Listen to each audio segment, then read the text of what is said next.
Well, hi there, Internet. My name's Court, and you've got courtside seats for my review of Mr. Mercedes Season 1. Let's do it.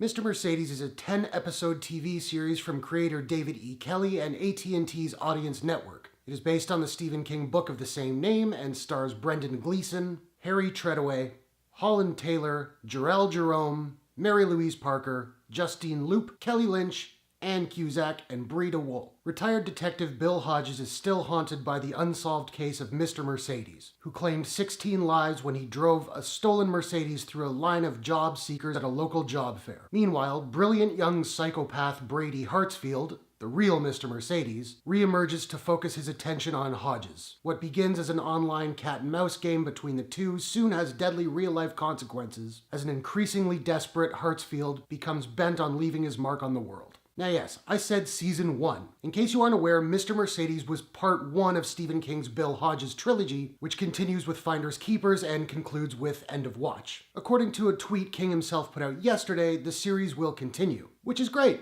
because the entire trilogy is excellent. Now this is a spoilers review. I won't be going out of my way to spoil every detail, but I will be touching on some things. So, if you haven't finished the season yet, check it out, and then come back after. Cool? Cool. First off, I have to say that while some things were changed around, this series is very faithful to the source material. Making changes from book to screen is often necessary. Sometimes it works out well, like say the film The Mist, and sometimes it goes horribly awry, like say Under the Dome. #Blunder the Dome. The changes here really do work for the most part. The only major change that didn't work for me was the creation of the Ida character, Bill's neighbor played by Holland Taylor. I felt that the character was just unnecessary. If she hadn't been in the show, it wouldn't really have been all that different of a show. Not to say that there was anything wrong with Taylor's performance, she did quite a good job. And that, my friends, is a segue. Brendan Gleeson is fabulous in the role of Bill Hodges. At the beginning of the series, Bill is retired, drinking far too much, and is haunted by the Mercedes killing that he was never able to solve. He's borderline suicidal, and Gleeson brings an emotional truth to every scene he's in. He's also able to inject humor into what becomes a very dark story with his sarcasm and copious use of the word f***. I also love that he wasn't asked to cover up his lovely Irish lilt. Treadaway plays Brady Hartsfield, i.e. the bad guy, with gleeful malevolence. He's able to switch between psychopath and all-around terrible son to a friendly demeanor while selling ice cream to children or computer parts to adults. His friendship with his co-worker Lou is seemingly the only genuine relationship not predicated on hatred that he has with anybody. At times, he's reminiscent of Heath Ledger's calculating Joker, Malcolm McDowell's uber-violent Alex DeLarge, and even the quiet madness of Anthony Perkins' Norman Bates. While he is given some rather over-the-top moments at times throughout the series, he manages to pull it all off and make us very uncomfortable while he does it. Mary-Louise Parker brings a funny, flirty, down-to-earth vibe to her character Janie, and it is she that pushes Bill to get back on the case, which in turn begins to pull him out of his downward spiral. Parker is always a joy to watch, and even though I knew it was coming, having read the book, I was still quite sad when she died. Here's a question for you book readers, though. Why did they bother setting up the hat earlier in the season, the hat that she gives Bill, and then not pay it off with her death? Leave your thoughts in the comments below. Jharrel Jerome and Justine Lupe are both a lot of fun as Jerome and Holly, respectively. With Jerome, yes, the character's first name is Jerome and the actor's last name is Jerome. Jerome being mostly comic relief, and Lupe acting almost as a surrogate daughter for Bill. Finally, Lynch plays Brady's mother, Deborah, an alcoholic, broken woman who essentially is only still living because of her love and at sometimes lust for her son. Yeah, this show goes to some weird places. Let's talk about some moments of note throughout the season.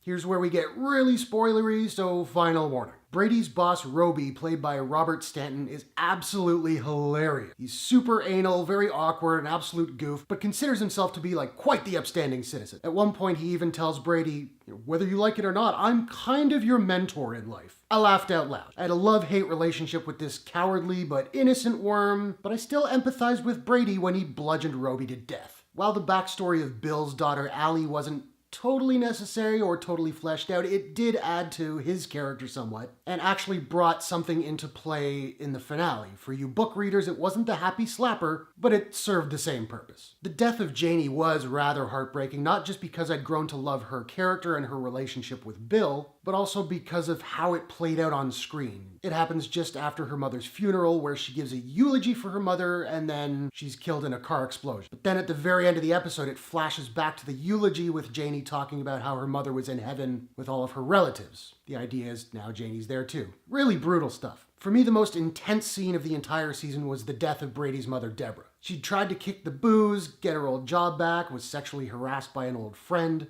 How does her doting son Brady respond? He manipulates her to get back on the sauce under the pretense of not wanting her to have a heart attack from withdrawal. Really, he's just trying to keep her under his thumb. Eventually, as she's spiraling upward and trying to get out of the alcohol, she eats some hamburger that Brady dosed with rat poison, which was intended for Jerome's dog. And it's one of the most brutal deaths I've ever seen on television. Hats off to Kelly Lynch for selling that death in all of its pain, terror, and ultimate realization of what was happening. The finale does take a big divergence from the book. Spoilers for the novel here. In the book, Brady plans a suicide bombing at a pop concert for tween girls. Think One Direction. Given the various terrorist attacks at concerts over the years, I think it was a good and necessary call. Good on you for changing it. Here, it's an arts festival in the neighborhood. So yeah, good call. The season ends much as the book does, with Hodges confronting Brady while suffering a heart attack, and Holly knocking Brady out. Hodges survives and Brady is left in a coma. Before I get to the very end, I want to quickly talk about the soundtrack. The soundtrack of the show is amazing, one of the best since Breaking Bad in my opinion. The Kinks, T-Bone Burnett, Reagan Youth, Leonard Cohen, the Ramones, the Flaming Lips,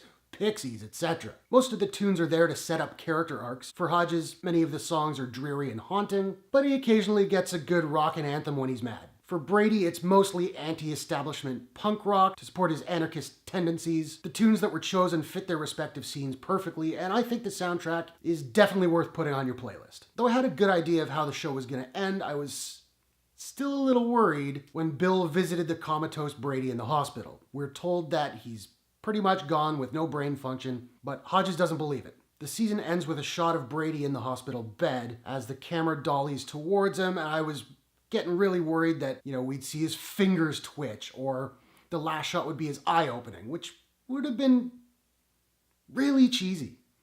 It'd be really on the nose. Gotta say, show surprised me. What they chose to do achieved the same effect without being so obvious and cheesy. As we focus on his eye, we hear Pixies' Here Comes Your Man, which was used in an earlier episode, except that now it's distorted and jagged and cutting in and out, and then it becomes perfect, the way we all know it, suggesting that perhaps his broken brain is regenerating. Credits. It was a perfect ending to the season. And here was so many King adaptations, some of which were good, like It, and Gerald's Game, which you should definitely check out, and some which were not so good, like The Dark Tower and The Mist TV series. Mr. Mercedes was an excellent show that proves that, with the right team, King's work really can work on screen. Now, I don't have a proprietary rating system as of yet, so I'm just trying to figure out what I'm going to give Mr. Mercedes Season 1, and I think I'm going to give Mr. Mercedes Season 1 a out of 10. So now I want to know, what did you think of Mr. Mercedes? Have you watched the whole show yet? Have you read the book? If you've read the book, which is your favorite in the trilogy? Or what's your favorite Stephen King book of all time? Whatever your thoughts, hit the comments below. Let's discuss. If you enjoyed this review, please smash that like button and give it a share if you really enjoyed it. And hey, why not subscribe to my channel for more movie and TV reviews, entertainment news, trailer reactions, all that good stuff. If you'd like to subscribe, you can do so by hitting the Courtshake logo at the bottom right of your screen. Thanks very much for watching. I'll see you guys in the next one. Take care.